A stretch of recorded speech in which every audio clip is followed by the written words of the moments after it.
Hi guys, welcome back to my channel. Today I'm going to be filming a haul slash what's new slash first impressions-y type video today because the past couple of months I have been buying quite a bit of stuff at the drugstore, and it's not necessarily just with makeup. There's a few skincare and hair care bits in there too that I want to talk about, and some of them I've tried, some of them I haven't, so I just thought I would show you and share what I thought if I have any opinions on anything yet. Fun fact, I have actually already filmed this video and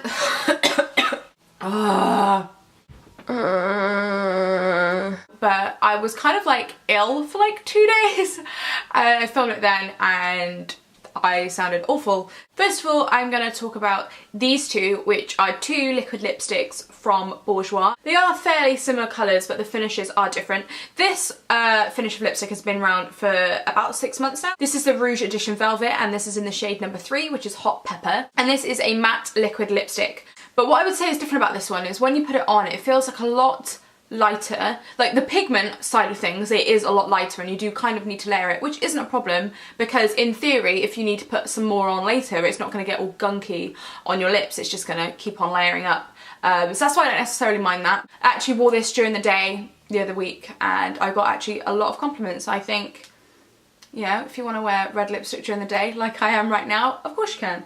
Don't worry. Anyway, yeah, so I like this finish, but recently they've brought out the Rouge Edition Aqua Laque. Why would they go for such a simple name as Velvet and then Aqua Laque? It's like, why don't you just, I don't know. Anyway, so basically this is what I've got on my lips today. This is in number 6, Feeling Ready. In theory, it's supposed to be sort of the shinier version of them. I just filmed the swatches for these and I put one on directly after the other, and I will say that this one is probably a little bit thicker in texture on your lips. Not massively, but it is, but I think that's part to do with like the shiny side of things. But I haven't worn this out of the house. I've only worn it to sort of test it out recently, so I can't tell you how long it lasts. But this one does last pretty well actually. You only need to top up a little bit every now and again, which I think is fine and not a problem. I have actually already hauled this, but I thought I will mention it because it's now new in the UK. The packaging's a little bit different. This is the L'Oreal Pro Matte Infallible Foundation. I've got sort of the American packaging because I picked it up whilst I was there, but it's now been released in the UK. I think it's been out about a month, and this foundation is fantastic. I think it's a great summer foundation, so I just thought I'd quickly pop this in there, say that I have been trying it out and I do really like it. I think it's really great. Also, another thing that I want to quickly pop in and talk about, I know I put these in my favourites, but in reality I haven't had either of these two products all that long, but I know I love them. Basically, you would have seen this guy around recently. It's the Maybelline Anti-Age, the Eraser Eye. It's sort of a under eye concealer, and what I said in my favourites video is that I quite like the applicator because it puts a small amount of concealer underneath, so it's not all gonna like just cake up underneath your eyes, which I think is fantastic. Although this shade's a little bit light for me, so I've been mixing it with the Touche Magique Perfect Match concealer by L'Oreal. This is a pale yellow highlightery pen type thing, and I think these, I'm still loving them. I still think they're a really great match if you can get your hands, particularly on this one because this one's a bollock to get hold of, but both I love and I've been trying recently and I got recently, and again, drugstore and killing it. I picked this up a while ago. This is the Creme Puff Blush by Max Factor in number 15 Seductive Pink. I first of all want to pit stop on the packaging. This packaging is actually like really nice. It reminds me of, is it the Clinique Cheek Pops, which have like a sort of thick plastic packaging, although this has a black bottom and I think those are see-through. I just think this is really sturdy, good packaging. Let's talk about the product inside. I actually used it for the first time today on my cheeks.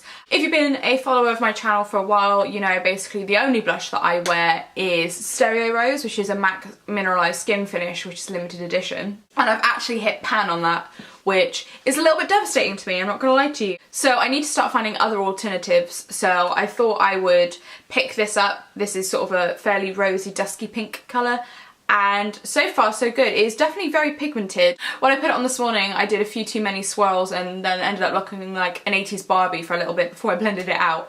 But I think this is going to be a good drugstore alternative for sort of baked type blushes. And sticking with Max Factor, I got 3 of the Excess Shimmers, which are sort of cream eyeshadows, and I'm loving these. The first colour I got was Bronze, which is this one here, which is like a sort of rusty colour, it's just really, really nice, and I think it's really nice for that sort of effortless, Olsen-esque smoky eye, I just think. Because also with these, they're like a whipped texture. They're not like a cream in the sense like a MAC paint pot's quite solid in a sense. This is actually like really sort of like whipped and light. It just kind of blends itself. They're great, they're great. Anyway, that's the first colour I got. One that I've got on today is Copper, which, as you can probably see, isn't all that coppery. And I also got the black one, which is called Onyx. I think this is the one that I'm not going to be using necessarily all over my lid, but I mean, you can. You do you. I almost forgot to talk about these. These are the L'Oreal Le Palette Nudes. In the UK, this is what the UK packaging looks like, if that is not where you're from and you're a bit confused. The rose one came out in, I want to say something like November, and I picked it up then, but to be honest with you, I didn't really use it. That was a little bit similar like that.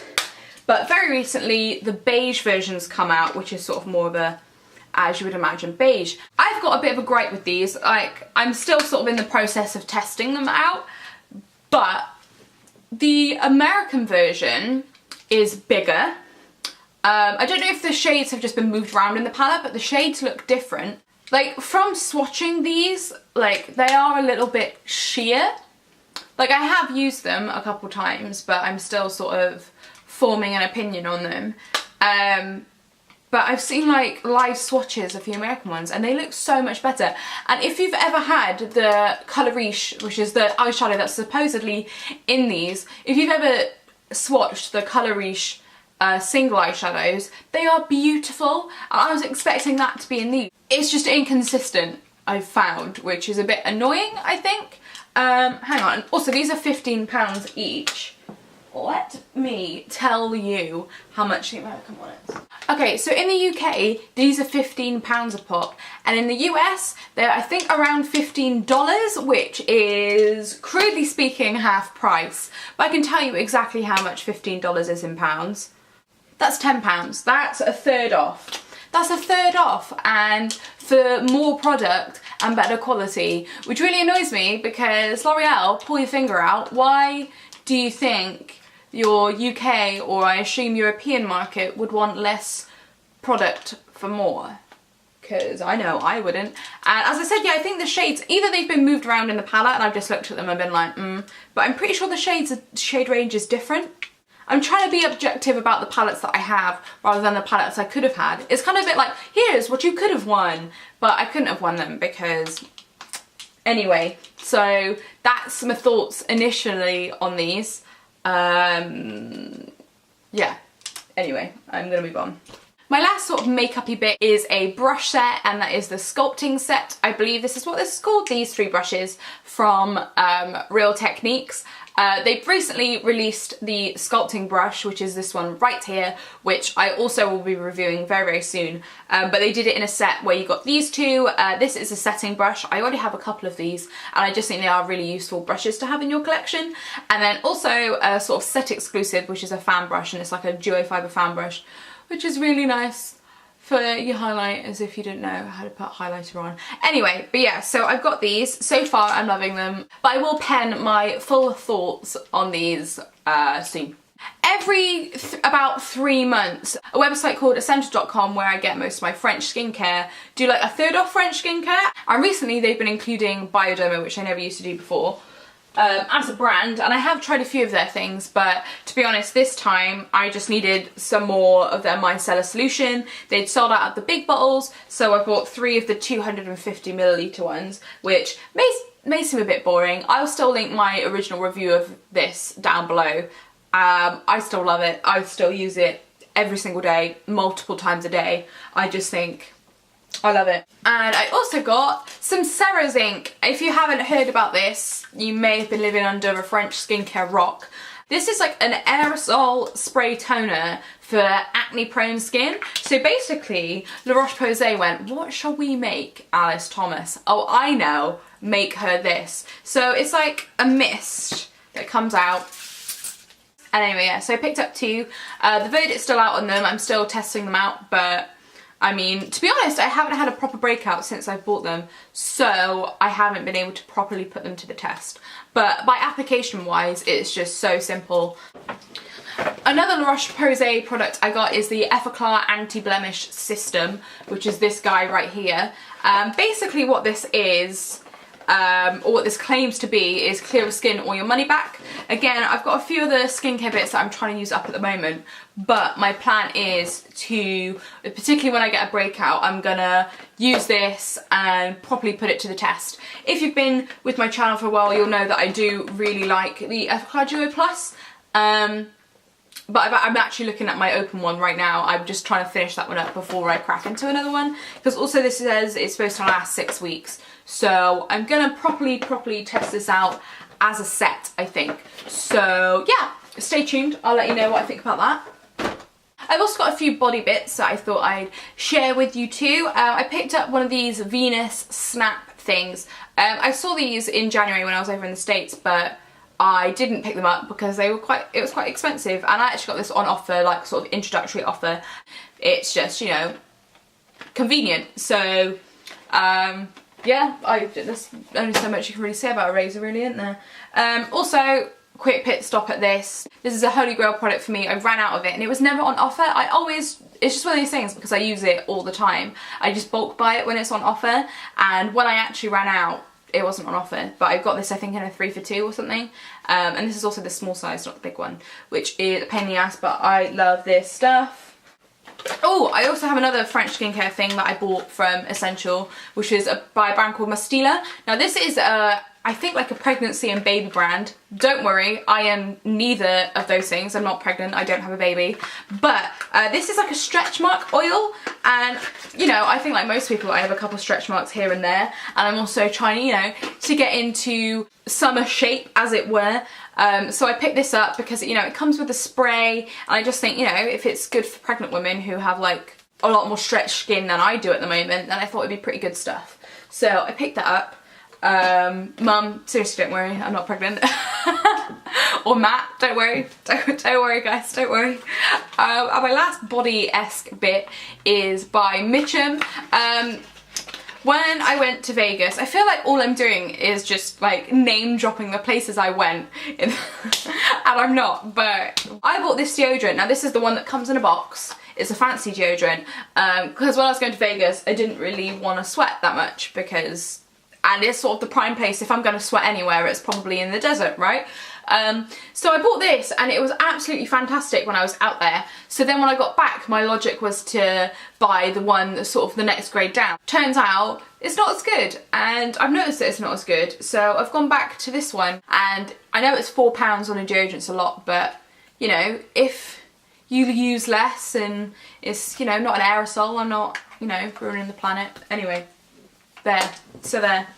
And last but not least, I've got a few hair care bits that I want to talk about. First of all, I bought these two. These are by Trevor Soulby. They're the volume shampoo and the volume conditioner. I tend to go into Boots and chop and change between the sort of, not like the Ojon and the Bumble and Bumble premium hair care, but the sort of other premium hair care like Tony and Guy. I've been really enjoying the Lee Stafford one. Anyway, so I had never tried Trevor Soulby before, so I thought I would give it a whirl. I do love myself a good volume shampoo and conditioner. I just thought I'd give these a go. So yeah, I picked those up. But whilst I was there, I also picked up the Beach Blonde Purifying Shampoo, and this is by John Frieda. I thought, initially I got this because I needed a clarifying shampoo and I thought maybe this was going to be it, but I think whilst now reading the back, I think it's more of like a texturizing shampoo, kind of like a surf shampoo. You know, I'm into that textured wavy look anyway, so that's not a problem for me. Because purifying, clarifying, I thought, you know, the same thing, but I don't think it is. I also, whilst I was in Boots that time, picked up a root lift spray. Yeah, I got this as a root lift spray. I just wanted to give it a go because I do like putting texture products through the rest of my hair, so I want like the top of my hair to sort of match up, if that makes sense. So yeah, I picked that up. But my last thing that I want to talk about is an entire hair care set. This is the Tresemme Perfectly Undone range. I bought the shampoo and conditioner, and I also got the mousse and the sea salt spray. And I just thought it sounded like the perfect summer hairline, so I wanted to try it out before it was summer, just to see if my thesis was indeed correct. But yeah, out of the two shampoos that I've got, I'm gonna review both of them. Let me know which one you'd like me to try first. I haven't tried either at the moment, so let me know which one and I will do that for you, no worries. Let me know what you want to hear my thoughts on the blog first. Leave it in a comment down below. I'd love to hear from you. And yeah, thanks so much for watching and I shall see you guys soon. Bye! Hi guys and welcome back to my channel. I know only 2 videos ago I did a favourites video.